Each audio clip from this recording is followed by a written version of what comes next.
Цены на железнодорожные билеты в стране подорожали на 20% с 1 октября.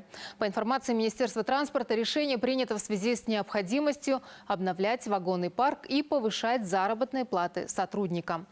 Что еще изменится с повышением цен и сколько теперь будут стоить билеты, расскажет Даля Насипова. Цены на железнодорожные билеты повысились весьма ощутимо, сразу на 20%. По информации АО «Пассажирские перевозки», проезд в Тальго теперь стоит 19 493 тенге. Купе в стандартных поездах – 19 653 тенге. Плацкарт – почти 13 тысяч. Прокатиться на пригородном поезде теперь обойдется в 6 314 тенге.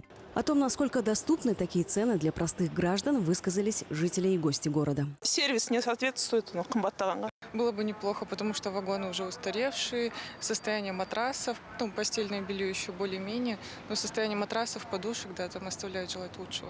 4,5 было, а сейчас 5,200, по-моему. Но изменения будут не на всех поездах. Повышение тарифа коснется 62 из 140 маршрутов, которые курсируют по стране. В профильном ведомстве говорят, что за счет дополнительных поступлений будут обновляться вагоны и улучшаться сервис, а сотрудникам повысить зарплаты. В вагонах без кондиционеров цены останутся прежними.